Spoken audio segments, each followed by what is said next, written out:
I'm on the way. I'm here. Hello. Hi. So hang on, let me move the chat. So good afternoon, good morning. I have to say I'm grateful. It's not evening yet here where I am. It's 4 o'clock. So I'm very happy to be here with you. And thank you, Andre, for inviting me. I am a life sciences consultant. I've been running my own company since 2014.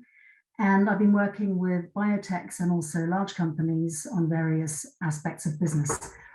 And our topic today is why biotech startups fail, but I'm hoping that most of you dialed in to avoid failure.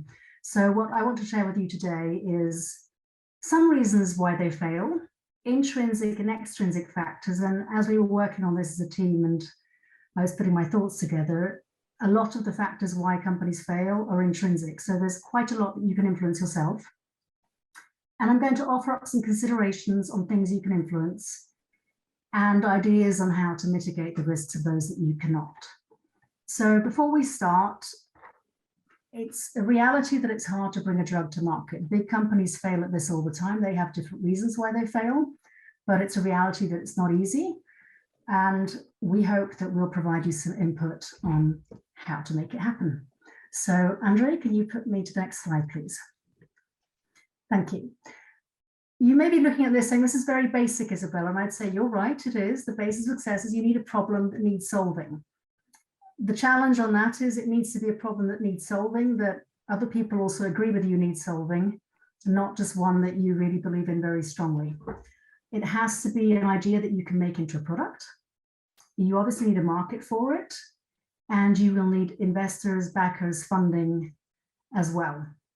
I put this in there because these are obviously the areas that you need to be able to excel at, but these are always the areas that go wrong. So next slide, please. So biotech startup failure. Biotechs come in all sizes and shapes, different flavors, different beasts. You might be in an early stage where you have an idea, you have no employees, initiating what your product could look like, where you could go. You've obviously probably got the science that will be shaped into a product, but you're still at a malleable stage. This is a great stage to be in because you don't necessarily need to have investors at that point. You need to have a team that's going to support you to develop it. And I'll talk a bit about what options there are out there to support you that will cost you nothing apart from blood, sweat and tears and a lot of hard work, but no investment. So I think that's going to be interesting. What's then critical is how do I get from an early stage to a mid stage? And that's where the resources I'll tell you about will be able to help you. In a mid stage, it becomes more complicated because you'll be having a product in general, the way I've split it out. You'll have to be looking at production. You can produce your product yourself. Can you even do that? Probably not. You'll probably have to outsource it. Where will your clinical trials run? How will they run?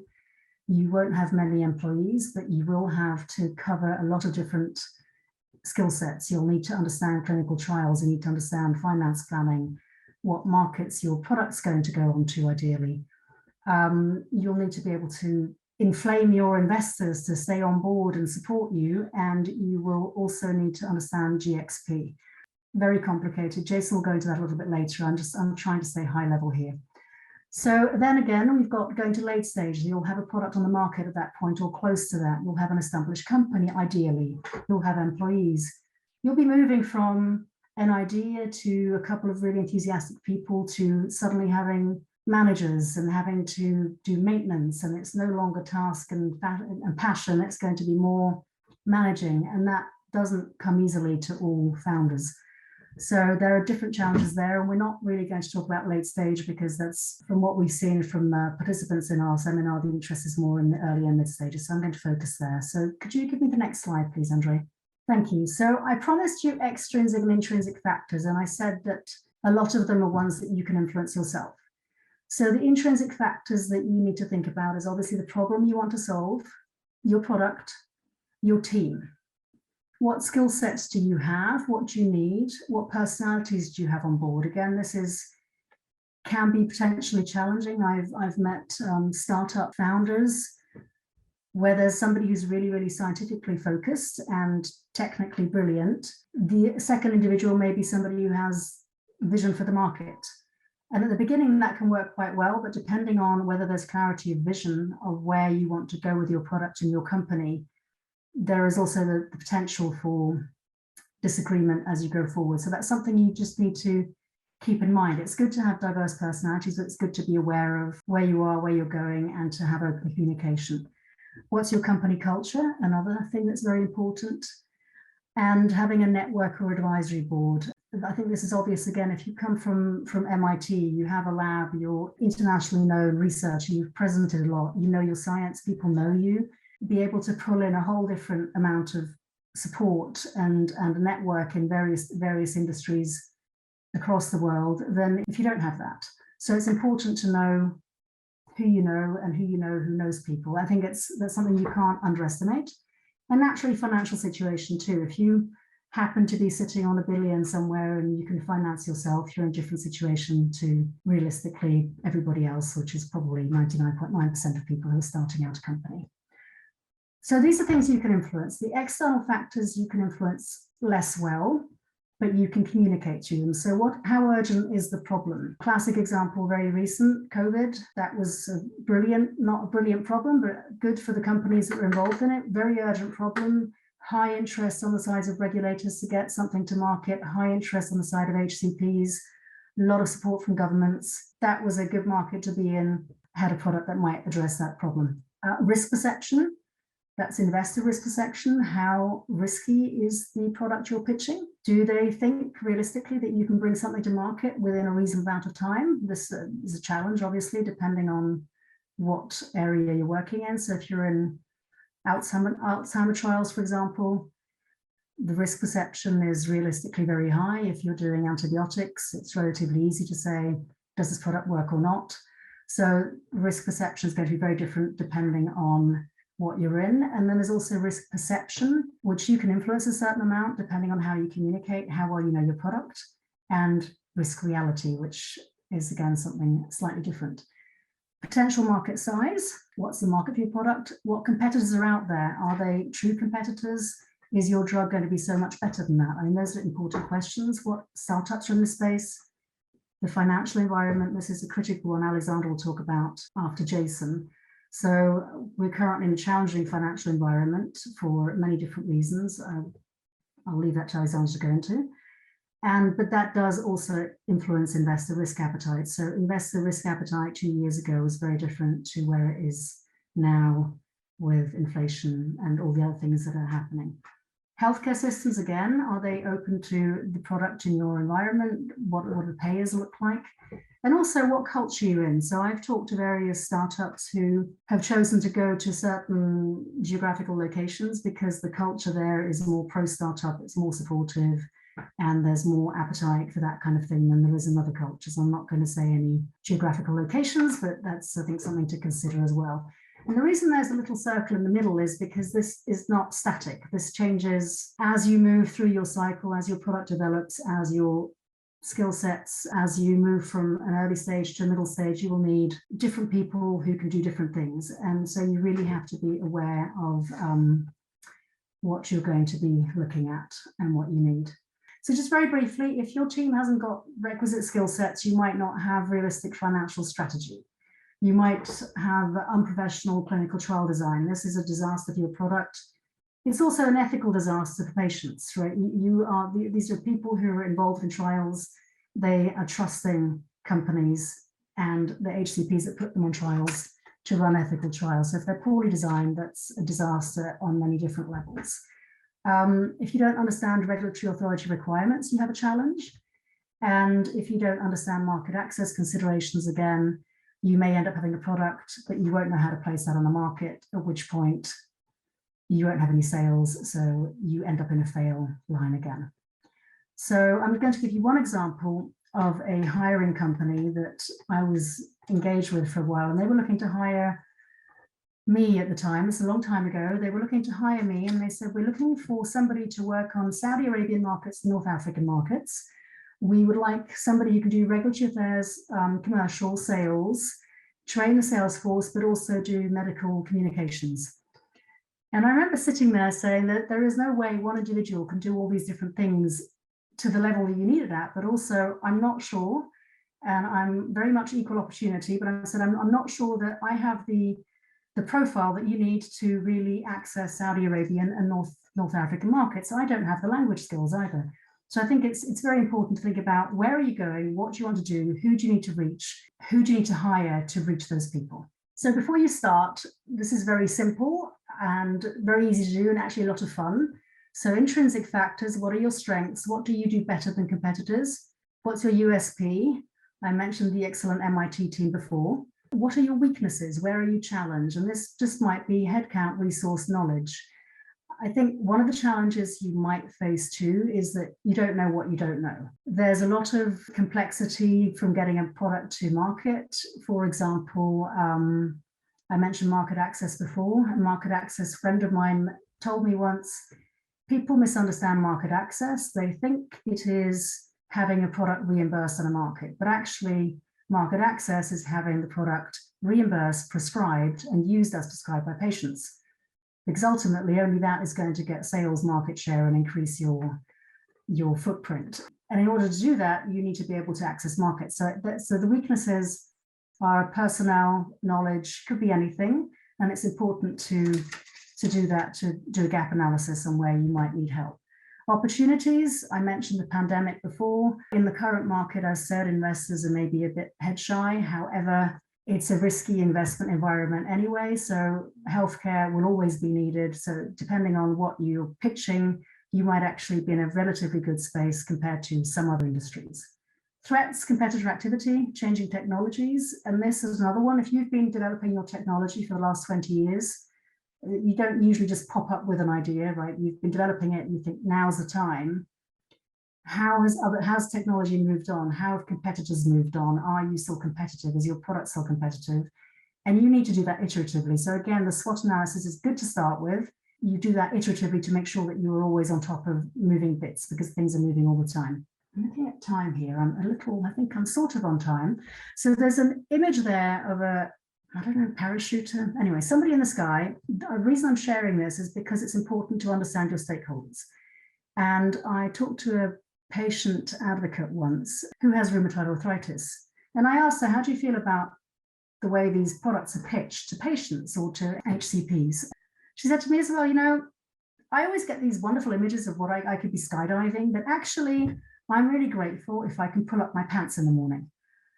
The reason I'm sharing that is it's really important to understand what is it the patients need, what are the gaps, and are you addressing the problems that are real and that they really have? What investors are looking for, interviewed a couple of investors. So they're looking for a new solution to an old problem. Obviously, you need to be able to show that people have maybe failed a couple of times, but you know how to fix this and you can confuse them, convince them why. You might have a crazy new idea that was never possible before, but now it is because of the science. Obviously, you need a solid science background, a competent team, and competent communication. The competent team is an important one. I talked to a couple of investors about this. I said, how do you identify a competent team? Why do you invest in a company? And they said, well, firstly, we look for harmony between the founders. So if I've got 2 or 3 people who are presenting and there's aggression in the team or they don't look happy together, I'm investing in the people as well as the science. So if that doesn't look like it's going to fly, I won't invest.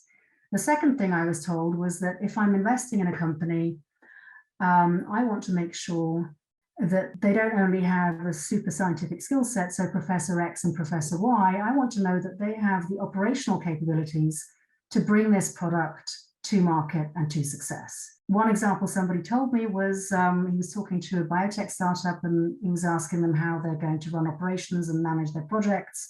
And they said, we've got a brilliant person who's absolutely spectacular.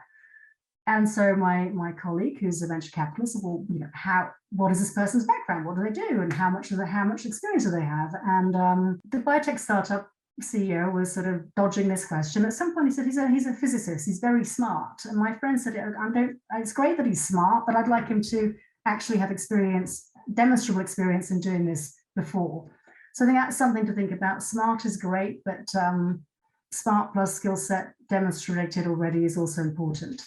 Another thing that founders that venture capitalists look for, apparently, or at least investors look for, is if your team is Professor X and Professor Y, Have they also invested in the company? Are they going to put their money where their mouth is? If they believe this is going to fly, are they willing to put money into it? Competent communication, also important, because naturally, I think something we learned at school, most of us, if you work really hard, you'll be super successful. And I have over the years met many young people who have said, my goal is to be general manager in 5 years, Isabel. And it makes me smile, sadly, because it's unrealistic goals. And I think one thing we've understood is you have to be good at what you do. You have to be able to communicate. You have to be able to engage hearts and minds. So competent communication is important. And that's why you've got a little image of a house there. So if the house is your product and your vision and the passion and everything you're putting into it, you have to be able to show investors that you can build something that's bigger. And it's not just a shadow on the wall, obviously. It's going, you have a vision and you can deliver that vision, and you have to be able to talk to how. That means competent communication, good quality materials, the ability to address any questions on roadmaps, financing, or at least the ability to show that you've thought about this. I'll give another example. I sometimes get slides from companies who'd like me to invest in them. And if I'm having a bad day, I will look through the slides and then I'll call whoever sent them to me and say, wait, I'm missing scientific data on page X. I'm a clinician. I spent a long time doing basic research. And so I'll look at this and I'll think, if you can't be bothered to put enough effort into giving me a qualitatively high piece of documentation on what you're doing and why you want my money, I don't see why I should invest in you. And I don't think I'm alone on that. Right, I'm almost at the end. So I said I'd give you some ideas, starters, but also support. So biotech startup support resources. There's a lot of free support out there. If you're starting out, there's innovation hubs, they're government funded.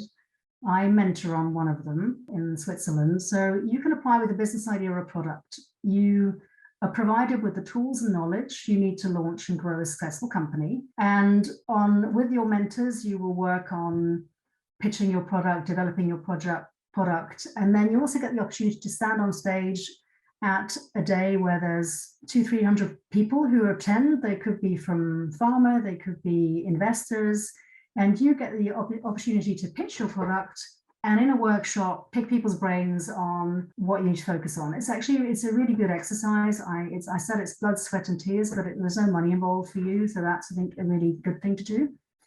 And is also a good way to avoid giving equity to anybody at the beginning when you're not sure what your product will be.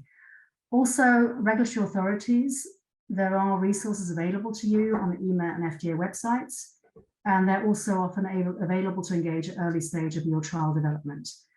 There is so much more to say on all of this, but our time is limited. Additional ideas, get an advisory board that has skill sets you don't. Ideally, they're passionate, they have they know the markets, they have everything that you might not have, and they're willing to engage. Involve experts to support you in areas where you don't have the skill set. Jason will speak more about that.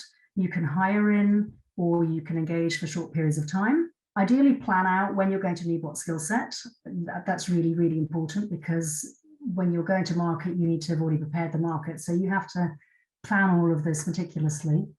Engage your investors, and ideally avoid one investor with financial majority for obvious reasons. Engage in a more balanced discussion if you need to slow things down. And as I said, plan ahead when you need which teams, have a roadmap, adapt it. And at the bottom, I've written contract or hire skill sets you need, be pragmatic. You may have to spend money. There's a good saying, spend money to make money. And I think in this situation you do, because if you end up figuring out your clinical trial does not deliver, you've wasted a lot of time and spent a lot of time maybe could have been avoided. Summary: avoiding failure, understand the science, but also understand the business. Bring in key skill sets early and either hire or contract. Plan early, adapt frequently, iteratively, and don't be afraid of being challenged. A startup CEO that I know has hired a 70-year-old individual who's very experienced, and he told me, I hate this. He challenges me every 5 minutes. Every idea I have, my 70-year-old employee says, this is a really bad idea. And he said, I find it horrible. It makes me really unhappy, but I know it's focusing my thinking. So avoid yes people. You need passion, but also you need to be able to have critical dialogue. Last of all, use of external support. There's a lot of free support out there available. And lastly, communicate frequently, often, and transparently. whether it's going right or not. But if you communicate early, you can get help early.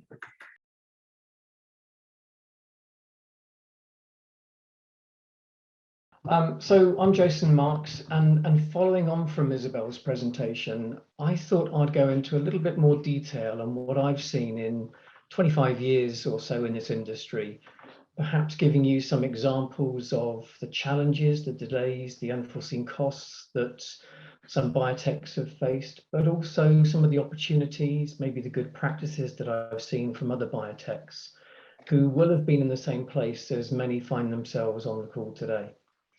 My goal here is to help you to not reinvent the wheel, but perhaps look at the situation and give you some guidance and ideas on how to overcome these challenges. As Andre mentioned in the introduction, there's a broad range of attendees on today's webinar. So just to be clear, today I didn't want to focus on any particular science or any detailed clinical endpoints that might be out there. I want to keep it generic for everyone that's on the call. As Isabel mentioned, Alex is going to touch a little bit later on the financial delays, the funding challenges that are in the marketplace at the moment. So I hope to simply give you some ideas to consider that span some of these. As Isabel also alluded to earlier, sometimes it's good to fail and fail early in this industry to prevent the consumption of what can be quite significant costs that could perhaps be repurposed into another asset that might not fail and could save more patient lives. To give you an example of that, years ago I worked with a top-tier pharma client who engaged the company I worked for at the time to review the 10 assets that were in their pipeline with an external set of eyes coming in to review these assets with a clinical, a regulatory, a market and a competitive analysis viewpoint. And we advised that client on, would the products go the distance? This report we provided back to them looked at that assessment, and it led to 3 assets being dropped from their development pipeline, and the investment that would have been received by those products being targeted to others in the pipeline that had a greater chance of success as deemed by that client. So failing early can actually have its benefits as well. So today I wanted to focus on a couple of items: strategy, a little bit on communication, and then what a cohesive team might look like, as Isabel alluded to earlier. There are lots of options out there. So let me just jump to the next slide. If we look at the strategy that's out there, and Isabel touched on this as well. This is a risky business. It takes time to bring a product to market. The challenges faced are not insurmountable, but we have typically a 95% failure rate to products that are going through the development cycle. So buckets of risk, some are small, some are large, and how can we help to mitigate some of those risks? It's interesting, I attended a biotech conference in Boston, Massachusetts a few years ago, and one presentation that I recall, and I've seen quite a few presentations at these conferences, was a professor of mathematics at MIT. And I probably won't do his presentation justice, but fundamentally he said, the model that we've adopted is mathematically flawed. Sure, if you win big. However, it would be mathematically more beneficial if the money was pooled, the risks shared, the losses shared, and therefore the reward shared. Of course, you wouldn't win as big as if the product was on your own a success, but you wouldn't lose big either. So he said that taking all the shared wins, he could show how this model was more financially viable. And his idea was perhaps regions around the world could focus on specific therapeutic areas, and he thought Massachusetts could cure cancer. So an interesting model. I don't think we're there yet. So how can we help to look at reducing some of the risk that we see in the marketplace? As I said, Isabel mentioned this earlier, getting a roadmap in place is really a great thing to do, especially if you're early in the development cycle. This will help you perhaps with some expert external eyes, look at where you are with your non-clinical development. Would the agency expect some other animal models? Are you ready to go to a first in human and submit your clinical application? What would the clinical development plan look like? Where should the studies be conducted? What are the endpoints you might want to consider from a clinical strategy? But also, and Isabel mentioned this as well, the pricing and the reimbursement perspective. It's all well and good getting a tick in the box that you've got a license that you can prescribe this, but if financially it doesn't make sense to the payers, then you're not going to get very far. You might also want to have a look at what regions you're going into. Is your product going to be classified the same as if it was in Europe, the US, or Australia? How long are the studies going to take? What's the current situation with patient recruitment like in where you're conducting those studies? I've seen challenges on the regulatory side where a product's classified as a device in Europe, but a pharmaceutical product in the US. So have a look at your regulatory aspects. Are there any accelerated pathways that might be open to you to speed up the review of your asset? I did exactly this scenario with a UK client that was a spin out of academia. And sometimes we see in the industry that perhaps the standards followed by academia are not quite as stringent as they are in the industry. So their investor suggested they work with a credible third party to review their non-clinical plan and assess if there are any gaps. We helped them look at what the clinical plan would look like, how long it would take to get that first patient, when it would go to study lock and the data be ready for the submission. And that looked at the total costs of that clinical plan for them. We also looked at the pathways for Europe, where they were looking to go first, but to ensure that even if they started looking at Europe first, they had already considered the US. So they didn't have to come back and redo the work that they'd already prepped for Europe. So that provided them with a credible, independent review of the current state of their asset. This report also provided essential information on what other VCs were looking for, as it enabled them to present effectively to additional investors with this data. So something's really good when you look at that kind of roadmap and you're presenting at conferences, like Isabel mentioned earlier, you've got your 10 minutes of fame up there presenting on your asset. Think of blending in some of these examples of how long it's going to take, what it might cost you, so that it appeals to the VCs that are out there. Interestingly, we look at the regulatory aspects of that roadmap as well. There's another example that relay onto here. Another client was looking at a trial in Europe, and their tablet composition was going to be for a pediatric population. Well, luckily, I managed to get a CMC expert on the call with that client, and within 2 hours, we've helped them to rethink their plan, revisit their manufacturing to have sprinkles rather than tablets for their pediatric population. And that saves significant delays, the wasted cost, and enabled them to progress with their European study. If I look here, will your approach be accepted by the agency? I have another client who was so adamant of their program, they didn't think to consider if the approach they had adopted would be accepted by the agency. We encouraged them to seek early dialogue with the agency. The agency confirmed that indeed it wouldn't be acceptable, so they had to redo parts of their plan, which would cause them significant delays and, again, wasted money.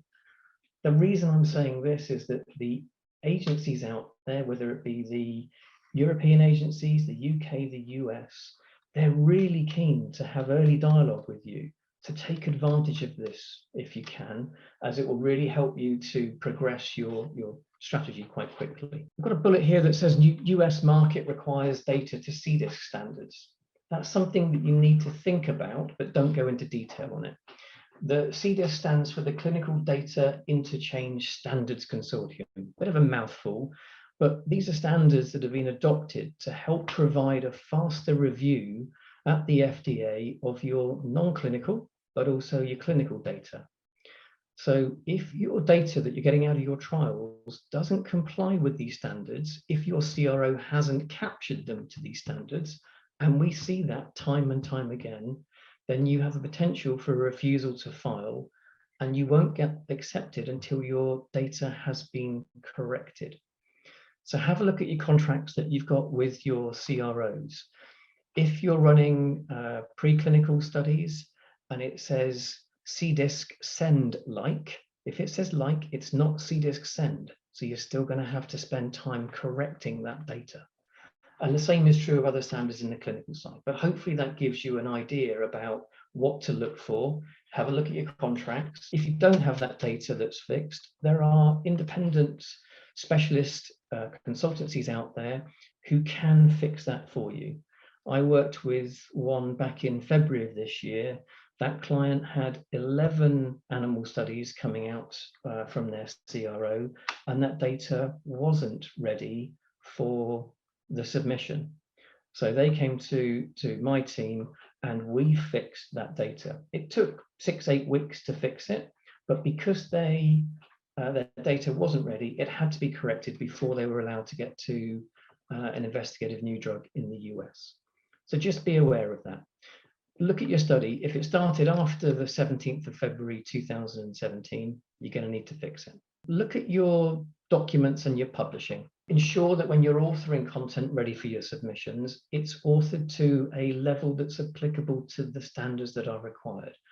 That's the ICH granularity. So make sure you're authoring properly and appropriately to that. If you're not, you're going to have to re-author some of that content. So if you're not sure, consult someone who does know. There are some great templates out there that you can purchase that ensures that you have consistency across this. And then think about what has to happen to those documents. They're going to go into a submission. Typically, if that's going to a US investigative new drug, biological license application, a new drug application, or a European marketing application, it's going to have to be built using an electronic submission system. You don't necessarily have to purchase that internally. Again, there are providers out there that provide this service for you. But please think about this as a downstream activity and factor in the time that's going to be required to get your content not only into that electronic submission, but also reviewed, approved by yourselves, and then into the agency for acceptance. It takes time. Just factor that time and that cost in. Last couple of points, be audit ready. I have a client at the moment that's gone through growth in the last few years. They've acquired some assets from some other vendors, but they've also had a turnover in staff and some changes in their suppliers and the strategy. The CEO wanted to ensure that they were ready for an audit, because the last thing you want is an FDA to be knocking on your door and you're not ready for an audit, or you're going to fail that audit because you're going to be shut down. So that CEO said, come and have a look, make sure that we're ready for an audit, do a gap analysis, and therefore we're working with that client to now fix some of the items, some of the gaps that we found that ensures that in the future they're going to be fully audit ready and will pass it with flying colours. My last point on this slide, be acquisition ready. It probably sounds silly, but during that due diligence period, of which I've been involved in quite a few, it's amazing how many organizations don't have the current version of their documents ready in an area that somebody can review quickly and that meets the standards that the acquiring company are typically looking for. So please just spend time to have a look at your documents, make sure you've got them in the right place and that you're fit and ready for that acquisition. By speeding that time up, you're going to get your money sooner. And potentially, and I had this with another client who spent a little bit of time and money getting ready for this, they believed that effort was rewarded by a greater price to that asset when they did come to the acquisition side. I'm not going to spend too much time on the communication. There's lots we can talk about on the communication side, and Isabel alluded to some of these earlier. It's not always the best product that makes it to market. Those that are a little bit older on the call today will remember the battle between Betamax and VHS. Betamax was a superior recording mechanism for home recording of TVs, but VHS had a much stronger market penetration. They got the message out there faster. They could actually have some benefits over the beta side of things, but VHS won the hearts and minds and beta was lost. Years ago, earlier in my career, I was involved in some of the activities with IBM. IBM were a larger organization than Microsoft. They had better engineered products to Microsoft in terms of Lotus 123 spreadsheets, in terms of the operating systems that were out there. But Microsoft won the hearts and minds of the audience. And that's something also that Isabel alluded to earlier. To give you an example of that, I worked with a biotech company in Scandinavia, a biological drug coming to market, their lead program. We encouraged them to have early dialogue with the agency. We, as part of that, helped them understand that their product was an orphan drug designation, so a specialist marketplace for them. And the agency agreed. That was a validation, a stamp from the agency. They saw their share price increase as a part of communicating that they got that orphan drug designation. There's then an accelerated pathway in Europe called PRIME, for the Priority Medicines Review. Again, they were able to adhere to that PRIME directive. It was an unmet medical need. And their share price rose and the confidence grew in their asset, and investors were looking to put money to them. They had very positive study results that came out, and a really great success factor. That product's on the market now in Europe, and they're now going over to the US as well. They were the two biggest markets for them. So again, in part of their strategy, we helped them look at both regions. They've executed on one so far, and they're fully prepared to go quickly into the US. The last point for me to really touch on today is having a cohesive team. And Isabel talked earlier about that team makeup, and I couldn't agree more. You don't have to have those skill sets internally, but I would really encourage you, as Isabel said, to have a cohesive team that works. I also spoke to a VC at a UK Biotrinity event a few years ago, just before lockdown. And that VC said exactly the same to me. I'm looking for a cohesive team that works well together, where there is consensus on the strategy, the direction, and the approach. Doesn't want the bickering and the arguments internally. I would also encourage you to have an alignment on the goals of the business, where you're looking to go, when you're looking to exit. Are you looking to exit at the end of a late stage phase 2? Are you going to take it all the way to market, and then for one region perhaps, and then out license to a third party for the other? Try and be consistent in this approach. I know it can change, but the time and effort that you spend and the expenses you can incur from this, it might be good just to have a strategy that is cohesive at this time. I know I talk about milestones here. Be realistic. Sometimes a little bit of stress can be a good thing, but be realistic with your goals. There's always a push to get products submitted to the agency before the end of a calendar year.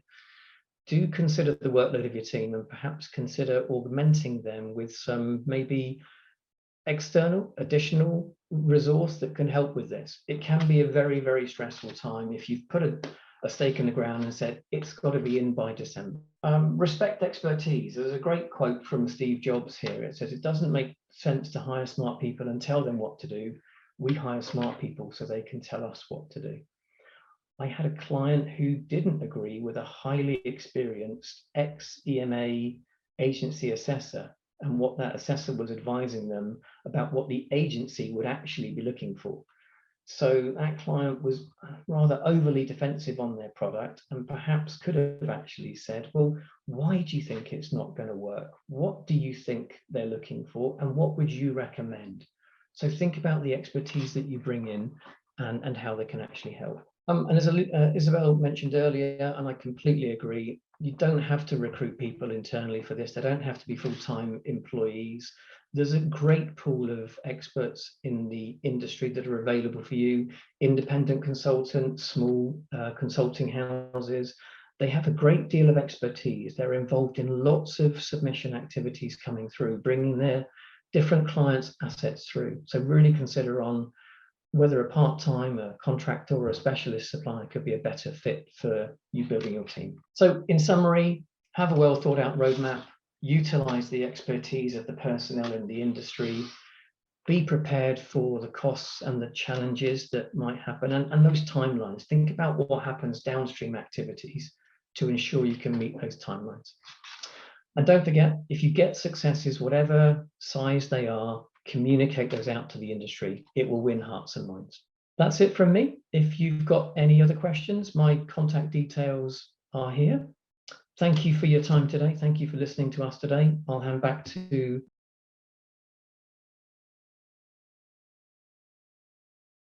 All right. I think everything is in order. Okay, so I will have a little bit different angle. I will be talking about Roaring Twenties and how our inflationary decade impacts biotech business.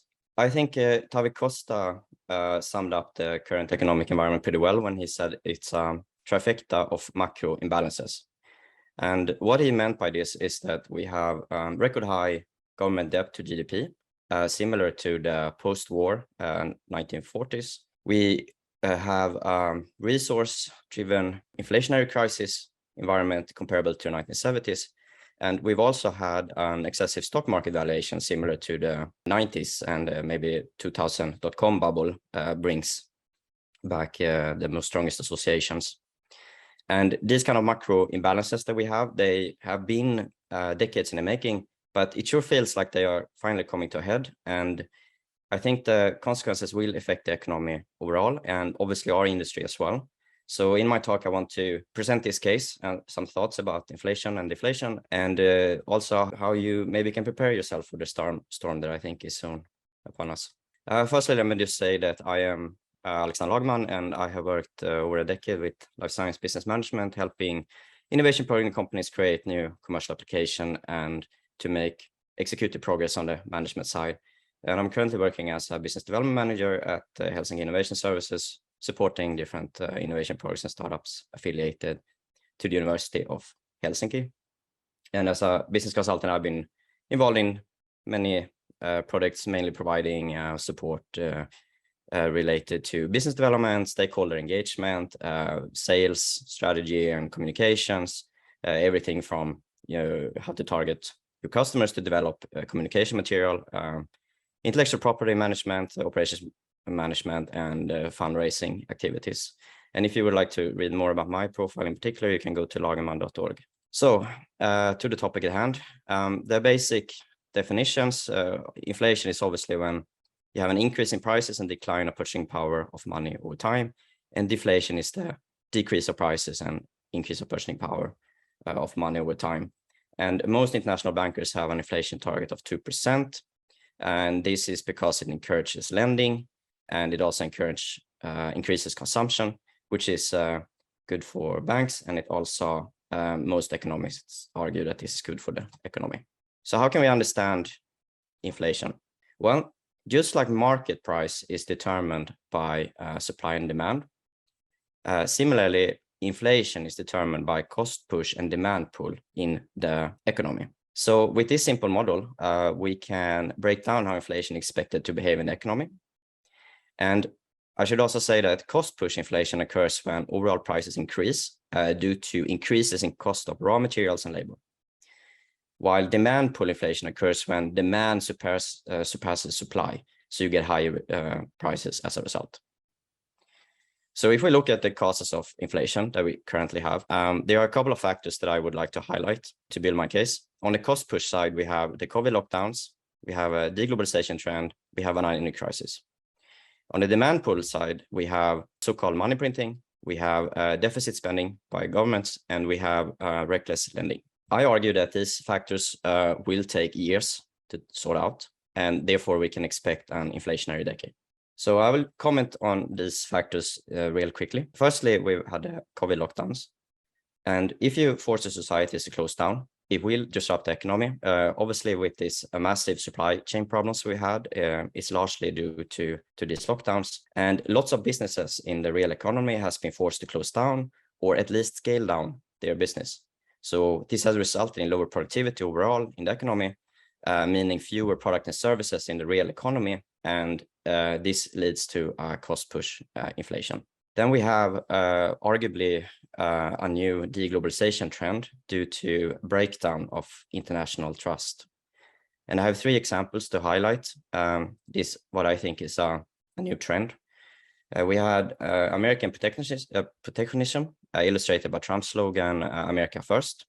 So basically, many Americans want to see a greater national focus on job creation and moving home industry from mainly China, but also other countries around the world. We've also seen that it's more of a weaponization of the financial system. For example, Iran and Russia has been largely kicked out of the financial system.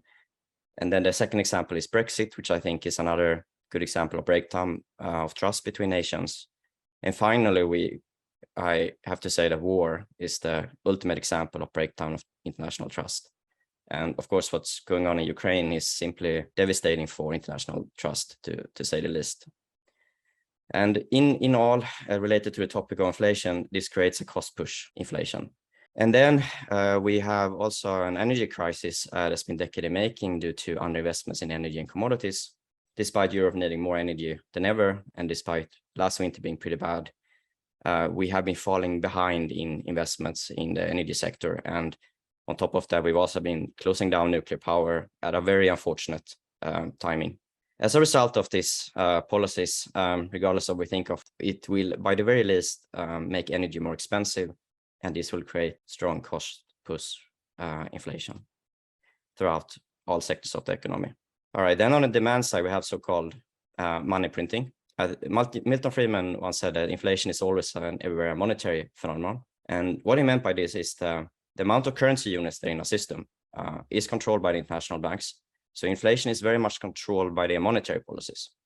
And here's an interesting fact for you. Most of the dollars that we see in the system today, they have been created in the last 2 years. So all the dollars that ever existed, most of them have been created in the last 2 years.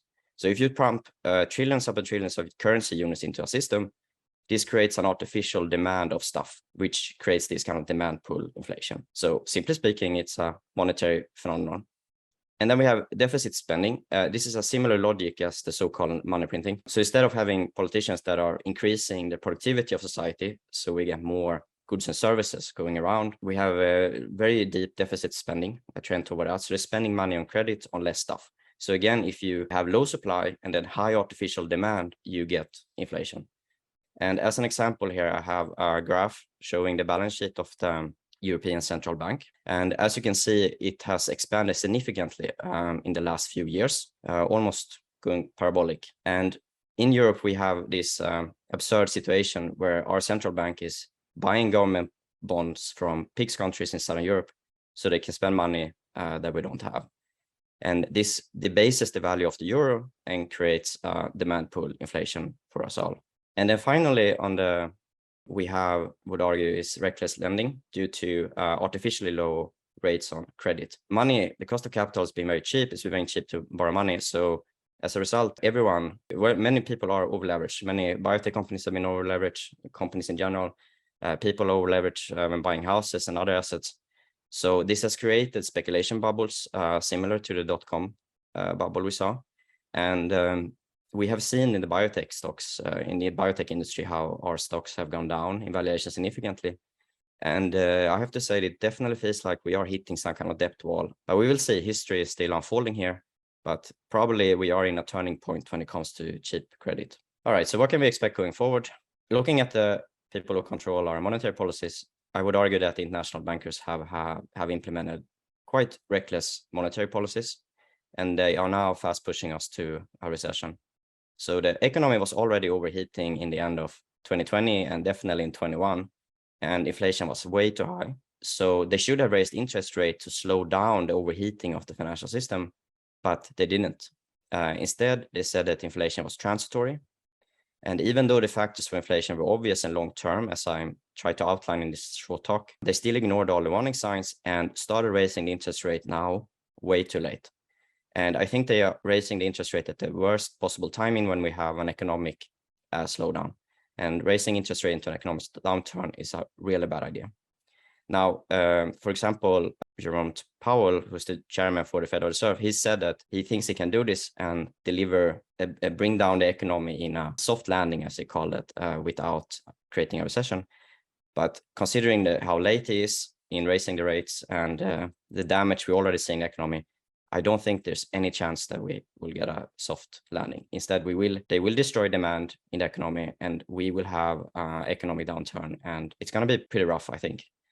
And also the inflation is now already in the system. So I think this inflation, I'm sure it will come in waves. It will come in waves. It will go down a little bit, but I don't see how this is over by Christmas. It's something that will continue for several years. So yes, with all of that said about the economic situation, as I see it, and please feel free to disagree and add some comments.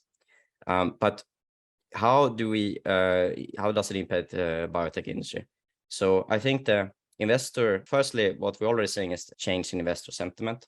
So investors will be more risk averse, and there's a clear shift in mentality already now from kind of growth to value. So it means the cash is king. So you really need to think carefully how to change your business strategy in a way that you focus more on adjacent markets where you can generate cash flow and maybe and have business strategies that are less visionary. So less of this selling the dream, so to say. I also think that we can expect lower valuation on companies. We already seen how the biotech companies have been underperforming now. And I think that will remain like this for quite some time. So I think it makes sense to delay IPOs or to really have a very good company with good cash flow before you do a public offering. Related to the economic downturn that I expect, and with the business strategies, I'm hoping we in the panel discussion that can elaborate a little bit on this. I think also it's very important to secure a runway now for the next year or two. So if you have not done the financial planning yet, I would approach your existing investors now. Really make sure that you have a runway for the next 2 years. On the other side of the balance sheet, also, or on the in your business, to consider to lower your burn rate. I don't think now is maybe the best timing to go crazy on the burn rate, but to more conserve capital and think smartly about which market to target. We can anticipate more expensive supply chains. I don't think it's something that will run over very soon. And you need to plan that you have some of your manufacturing capabilities close to home. And I can't say if it's 10% or 50%, but I definitely think you need to have diversified supply chains, and you might even be forced to prioritize some customers if you don't think this through carefully. But anyway, the bottom line is that this kind of like just on demand supply chains, I think that is over now. And I do understand that this will result in problems with regards to GMP and legal practices, but I think we just need to anticipate these kind of costs. Securing key employees, I think we can there's so much inflation in the system, so I think we can expect wage increases. So I think you should plan for inflation-adjusted salary increases, especially for high-skilled labor. Yeah, I think it would be good to have that in your financial planning. And then I also think that logically, with the economic downturn, that the public healthcare system will be under increased stress. So I think it will be more important for healthcare to have a focus on cost-saving value propositions. So if you can offer that, I would kind of emphasize that more, and maybe also expect more delays in instrument upgrades and infrastructure investments when you approach public healthcare. And I think parallel to that, the private healthcare will increase and try to fill the gap a lot. So yeah, but with this said, I also want to say that we will also have deflation at the same time kind of going on. This is like cross currents. We can see, for example, stocks go down. We can have asset deflation, but while at the same time having inflation, energy and commodities. So these are cross currents, and it's a complicated topic, but at least I try to outline some of it. Yeah, I think with those thoughts there, I just want to add that for companies that do plan and survive the economic downturn, there will be great opportunities to fill failed competitor market space. Technology is still a strong deflationary force in the field, and it's still very interesting to invest in biotechnology. It's just that I do predict the economic downturn. We need to kind of plan for that, and then also think about how to act once we see the light in the tunnel. So yes, with that said, I end my talk and say thank you very much. So let's start the panel discussion. So let me invite Dr. Isabel Widmer as a chair of a panel discussion to join us today. Thank you very much, Andre. So every time I see you talk, Alexander, I get depressed at the end of it. That's just obviously, I'm a pretty optimistic person, but that always it's just a downer. However, we've got lots of questions for you. I am going to give you the first one that we have from Victor Francis. So from Diversa, and he says, I'm not an economist, so excuse my lack of knowledge. Does the appearance and rise of cryptocurrencies affect the inflation caused by money printing? Is there a short, sharp, and understandable answer to that question, Alexander? I think cryptocurrencies are getting more and more integrated into the economy. Definitely, Bitcoin has been designed to be some kind of inflation hedge, but it's also acting as a growth stock. So you've seen that it has correlated with technology stocks and gone down. In the long run, maybe it can serve as a inflation hedge, and I definitely think cryptocurrencies are here to stay, and they are addressing real problems that we have with money.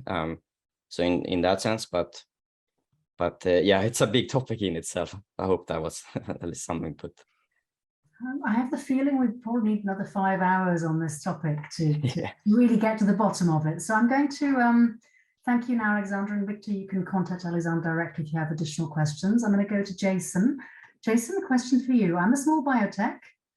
I'm still optimistic, and I have the belief that despite everything Alexander said, I'm going to go places. My product competes with one that's already on the market from a competitor. And what advice would you give me? What should I focus on? That's a good question. And I would imagine it's something that's faced by quite a few biotechs that are out there. Okay, so have you considered the significant benefit that your product might provide over the existing customers' products? Perhaps speak to key opinion leaders and get their input and their feedback on what they think. Is there a cost benefit? I'll be looking at that. I know it shouldn't always be cost related, but is there a benefit to the healthcare provider of your product when it comes to market versus the existing treatment? Do you have a better safety profile, for instance? That could be another thing to think about. The manufacturability, if that's a word I haven't made up, let's look at that. And the supply chain. We look at it was mentioned earlier about the COVID side of things. Look at the Pfizer product versus the AstraZeneca and the temperature control mechanisms that were required for the Pfizer one versus the Astra one. So is there something in your supply chain that might be better? Or is there a longer shelf life? I worked with a radiopharm product a few years ago, and the half-life of that radioactive pharmaceutical was quite critical, and where that could be prescribed to patients. So have a look at that side of things. Is it easier to prescribe? That's another thing to think about, right? I had another client, or a colleague had a client. The current treatment was a 1-hour infusion at a specialist center. The competitive product that was coming to the market was a tablet that could be taken at home. So that's something else to consider, really, on that side of things. It's also interesting, I guess, look at the industry, look at the current product that's there. Are there any cracks? Is that product going to be withdrawn? There was a client who had a competitive product, and for some reason they withdrew that product. We've seen other ones that are more advanced therapy medicinal products where they've been withdrawn. Maybe that's a cost side of things. So there's lots of things you could look at without getting into understanding the detail of that client's particular challenge. But I would say be pragmatic, right? I had a client a few years ago that had an orphan disease. They couldn't beat them on the safety profile. The existing product had been around for a long time. It was an incumbent product. They ended up getting third-line treatment for that orphan designation. So to a really small patient population, are they going to see that return on the investment that they put into that product? You know, that's a challenge. So be pragmatic, I would say. If you're not going to beat them, consider taking that money and investing it elsewhere.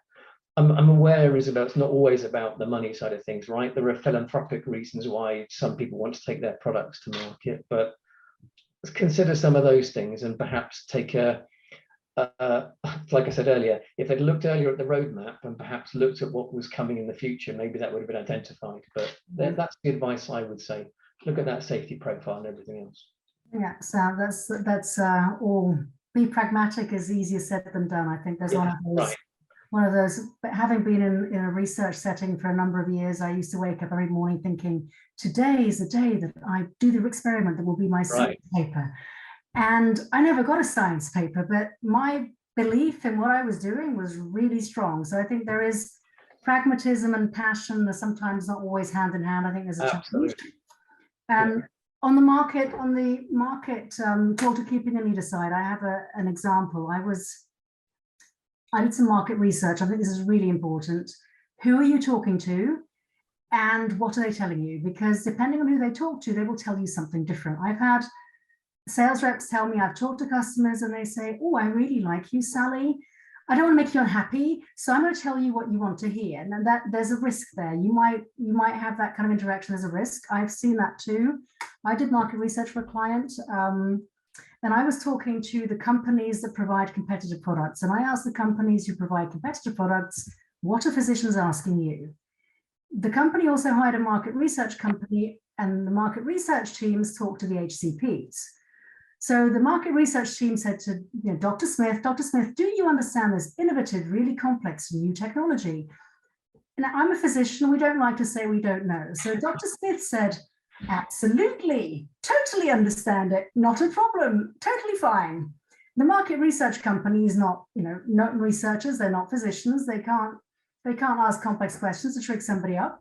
So when we went back to the client, the market research company said the HCPs totally understand it. They're ready to prescribe, they understand the benefits. And I came back and I said, the interviews I got from your competitors are the doctors do not understand because they're spending many hours on the phone saying, I'm not quite sure why this is better than the original product. And I don't know why I should use it. So I think it's really important to be focused on, depending on who you talk to, who's talking to what the people, you'll be getting very different data. And if you're not aware of that, you could go down a really wrong pathway. Correct. Yeah, absolutely. Completely agree with you. What about you, Alexander? Thoughts on? Yeah. Yeah. Yeah, I'm thinking like if you think about the biotech companies that are here, when was the last time you were kind of sitting down having a workshop with lead management, business modeling workshop or something like that, to really start hammering out different business strategies that you have? Because we usually we have like this core case that we know that we're developing, but if I connect a little bit to my talk now, that okay, maybe we have to be a little bit less visionary, then I think we need to think about, okay, how can we build a business strategy where we do different stepping stones that, okay, this is our initial market where we can generate cash flow. This is what I was trying to elaborate on, that what are the adjacent markets where you can add your cash flow? So you have business case 1 and then business case 2, business case 3 maybe, and maybe use external consultants like we were saying. I definitely think that bringing in other people to get perspective on your business and how you are thinking going forward, it can help you a lot in this changing environment. Yeah, absolutely. And there's a follow-up question, actually very interesting, from Andrew Koopman. He says, will more expensive capital benefit quality opportunities and shake out some of the noise? And the answer is yes to that. Yeah, I think definitely. And this is also, this is where we need to be like look on ourselves, like, are we a quality company? Or like, how can we become a quality company in the eyes? Because yeah, cash is king now. Cheap credit is probably going to be harder. It's going to be harder to get capital. So what makes your business a quality company and not part of the noise? And this is why I'm saying I think a lot of companies have been selling the dream a little bit too much, and that we need to get back to the business fundamentals again. Which is an interesting point, because I think that brings us back to where Jason and I were focusing on. It's good to have a dream. I think you spoke about dreams, Alexander, but you need a solid foundation to stand on. And your investors may not understand the business, but they will have people who do. And if they start shaking at the foundation of the business you're standing on, and it's shaking a lot, they're going to go to the point that was just made before by Andrew, with somebody who looks like they're solid, they have a plan, they've got the team, they've got the backup, and they're going to stay the course. So I think that's really important. And also, like, think about how to diversify your cash flow. I mean, maybe you have underutilized IPR or underutilized infrastructure that you can actually start generating side streams. Like, again, you're very focused on the core business, but maybe you have more assets, you have infrastructure you could use.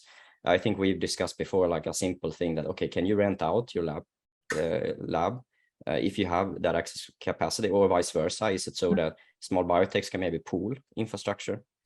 These kind of things, like, try to think about adjacent cash flows can be pretty much anything.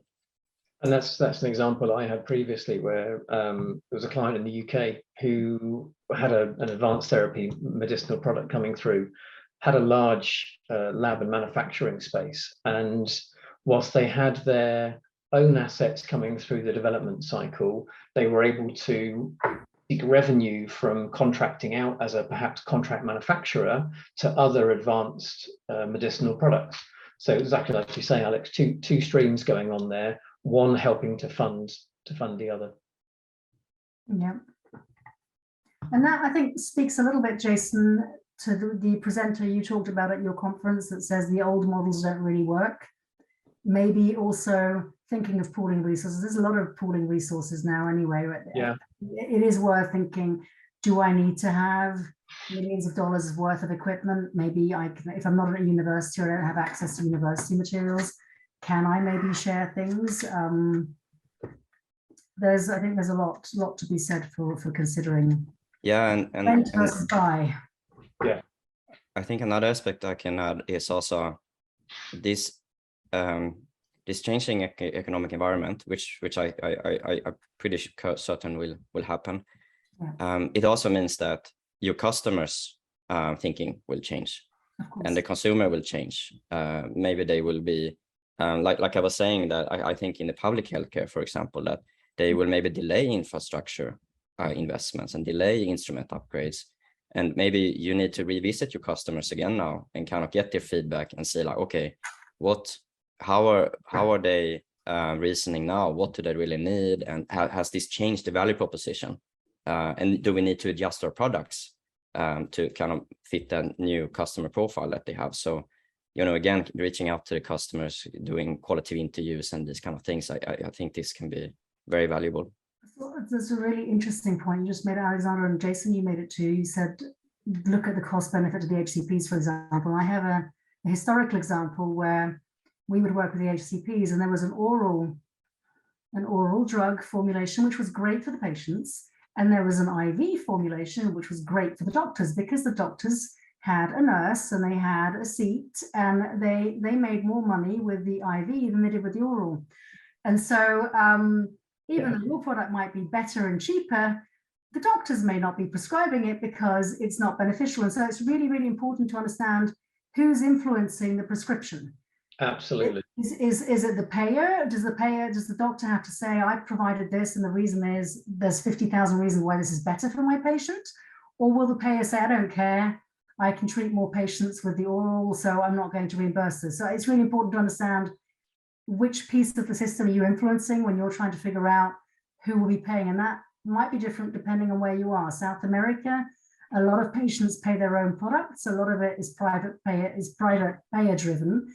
In Sweden, there's a whole different system in place. And if you don't understand those different systems, you won't be prepared to access those markets. And that's why, as I alluded to earlier, Isabel, in my session, that roadmap that could include that market access pricing, that's quite critical to understand at an early stage, right? And understand it when you're going through your clinical trials there, about what data to capture that does back up your justification for pricing, etc. Right? Really important.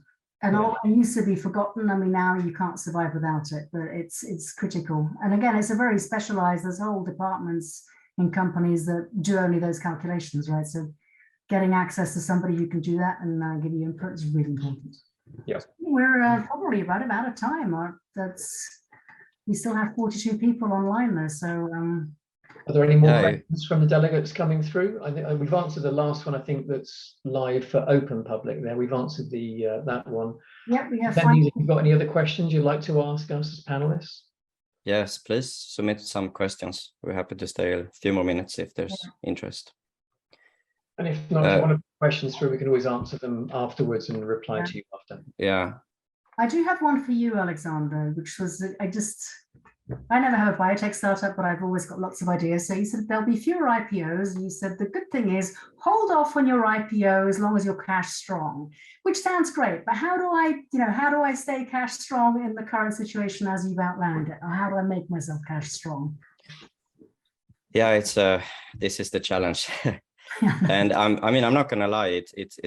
I think it looks pretty rough out there, and that's why I hate to be the party pooper, but I'm also thinking that I would want to get people into a more realistic mindset. But I think we have to remember that investors are still looking for investment opportunities. And if you can build a qualitative case And it doesn't have to be only the cash flow. It can be that you have a really good piloting, a really good plan for how to reach cash flow. And I think really what people need to do maybe is to have more of these kind of workshops together with the management and together with external consultants, and start looking at the fundamental, like, okay, this is the different business cases we have.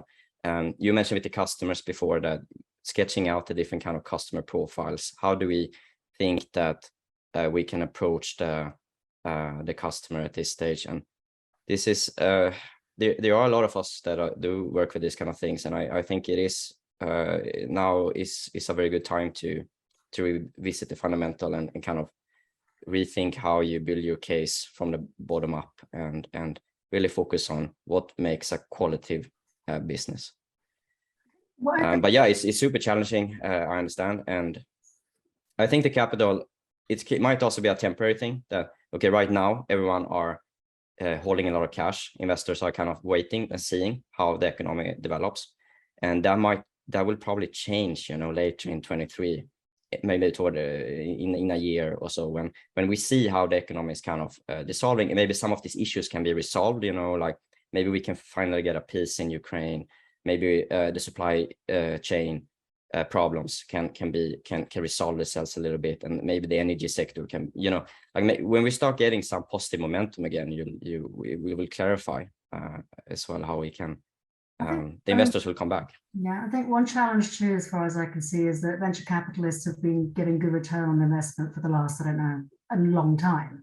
And now they're in a situation where money's more expensive. It's harder to decide where to invest, and the people whose money they're investing have high expectations based on history. So if the performance might still be pretty good, but compared to what was possible in the past, it's no longer, you probably can't deliver that anymore. And I think that's possibly also where some of the nervousness, if that exists, nervousness, skittishness comes from. I don't know, does that sound reasonable, Alexander, to you?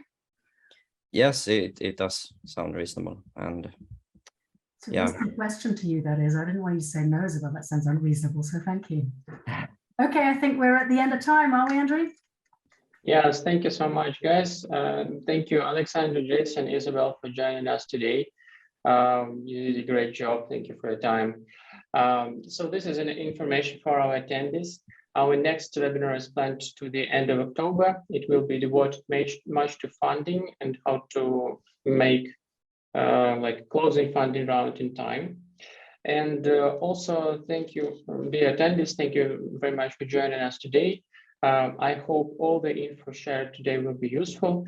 I also would appreciate your feedback regarding our first webinar. I will send you shortly today or tomorrow the email with questionnaire. So that's it. Thank you so much for your attention. Have a great day. Fantastic. Thank you very much, everyone. Thank you very much, guys. Have a nice evening and day. Bye for now. Bye-bye.